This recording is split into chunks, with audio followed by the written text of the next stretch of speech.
gente está conversando com o Rainan Camargo Costa por ocasião da segunda edição do relançamento da Hora do Teatro Épico no Brasil, que foi lançado pela primeira vez em 1996.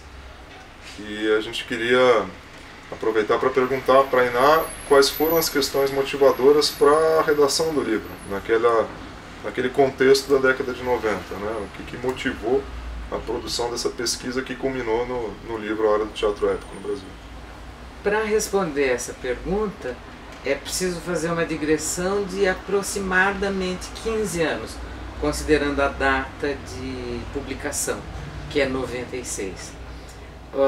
O interesse pelo assunto portanto, pelo objeto do livro se caracterizou e reafirmou e se desenvolveu ao longo da década de 70, do final da década de 70 e ao longo dos anos 80.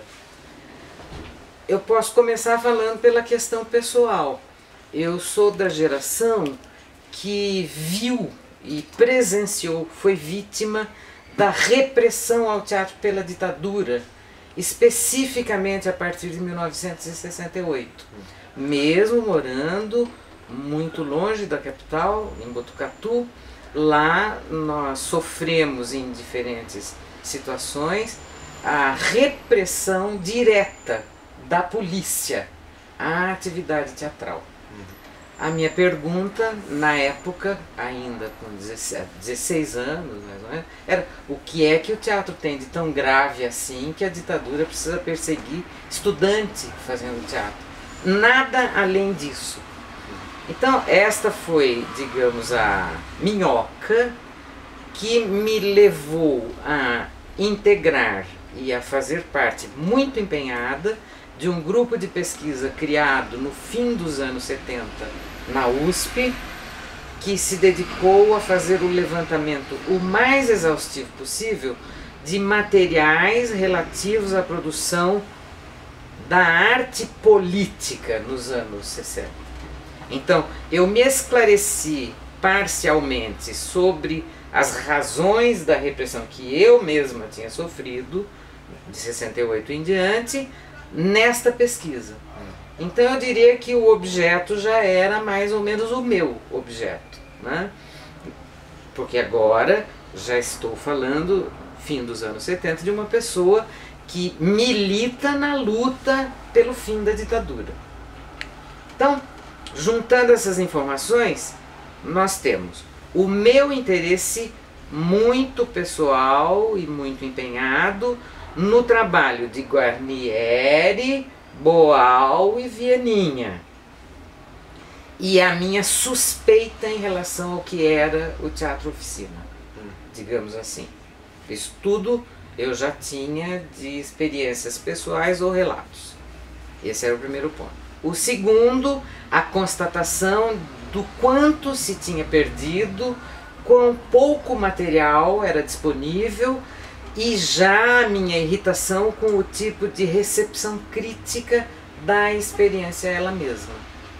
Exemplo, zero de referências ao CPC no plano do registro jornalístico, referência sempre com muita antipatia para tudo que tinha sido feito no Arena, no Oficina, desprezo total pelo show Opinião e todos os desdobramentos que ele teve. Então, isto já era um dado para mim, eu tinha que lutar contra isto.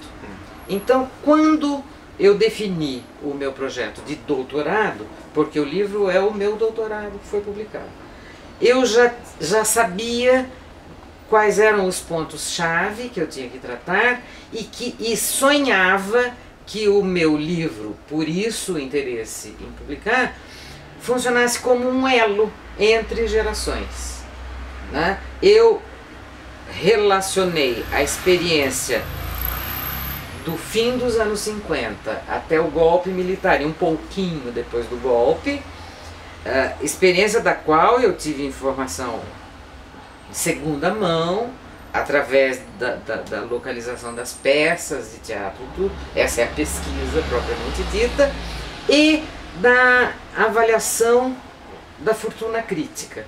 que eu costumo brincar, neste caso é mais justo falar em infortúnio crítico, porque é um desastre tudo o que foi registrado a respeito. Então, eu tinha o material e o meu problema envolvia acertar as contas. Com sorte, o livro seria um elo entre gerações, isto é, eu lutando pelo fim da ditadura desde os anos 70 e participando de todo o processo que resultou no fim da ditadura, etc., eu tinha esperança militante de que aparecesse gente com interesse nestes materiais, porque é uma parte muito importante da nossa história para deixar perder, né? Isso é ótimo, porque depois de 20 anos do livro publicado e esgotado há muito tempo, essa é uma pergunta que a gente queria te fazer, assim, esses elos entre as gerações que estão, por exemplo, no Vianney, no Guarnieri, do Teatro Paulista do Estudante, que trazem uma experiência de militância em encontro com a arena, que em alguma medida politizam uma perspectiva do teatro de arena. Esses encontros, o livro também passa a ser um elemento mediador entre duas gerações, uma geração que sofreu o impacto da ditadura e que soube, em alguma medida, organizar a crítica desse processo, como você falou, e que acionou uma abertura de produção do teatro político nessa geração dos anos 90. Em alguma medida o livro operou essa mediação também, ele colocou questões em diálogo, permitiu uma percepção dos impasses. A minha verificação pessoal responde afirmativamente a sua pergunta. E tem duas instâncias da recepção do livro que eu valorizo em particular. Vou dar só o primeiro episódio, mas ele foi de uma sequência. Assim que o livro saiu, aquele grupo que tem no Rio Grande do Sul, o Oi Nós aqui outra vez, quis conversar comigo. E tivemos uma conversa muito produtiva, para mim muito feliz, porque mostrou que o que eu estava fazendo na academia tinha correspondente na experiência de grupos, no plural. Sendo que o Oi Nós, digamos que é um exemplo mais eloquente do interlocutor que eu buscava. Então, a partir do lançamento do livro, 96, eu desenvolvi uma relação de amizade fraternal total com o pessoal do Oi Nós. Fui várias vezes para Porto Alegre só para vê-los, né? Então eu tenho um registro de recepção produtiva do livro em relação a interlocutores que eu imaginava que poderia ter. Esse é o primeiro ponto. E eu imaginava que tivesse, porque vocês não sabem, mas os anos 80 foram os anos de massacre pós-moderno na cena, principalmente aqui em São Paulo, e eu desconfio que no Rio de Janeiro também. A minha elaboração era a seguinte: não é possível que não haja gente resistindo a isto. Eu esperava que houvesse. Havia. Então, a partir desse contato com o pessoal do Oi Nós, eu passei a ter contatos com outros grupos que também estavam fazendo resistência. Na verdade, foi uma espécie de descoberta, né? Ao estilo Teatro do Estudante Arena. O que nós fazemos na academia tem interlocutores, sim. Este é o primeiro caso. Então, começando pelo Oi Nós, vários outros grupos de teatro, eu passei a ter um contato cada vez mais íntimo do fim dos anos 90 e entrando já no século XXI. Eu participei de maneira muito animada e empenhada do processo do Arte contra a Barbárie, para dar só um exemplo que eu atribuo a esta relação do meu livro com grupos que ao longo dos anos 90 foram se organizando, grupos de teatro, que tinham alguma afinidade com o meu assunto. Né? E a segunda ocorrência foi a conversa sobre o livro que eu tive com um representante do MST, que é você mesmo. Isto é, nós nos conhecemos e uma das razões do encontro que nós tivemos foi a existência do meu livro. Na ocasião você estava fazendo seu mestrado e eu já tinha defendido, não me lembro ao certo. Mas enfim, tivemos uma conversa e a partir desta conversa que eu localizo como sendo originada por um interesse seu em conhecer a pessoa que escreveu aquele livro. Eu acho que foi assim. Depois você pode me corrigir se não foi. E a partir daí eu passei a colaborar na condição de assessora com o movimento, o MST.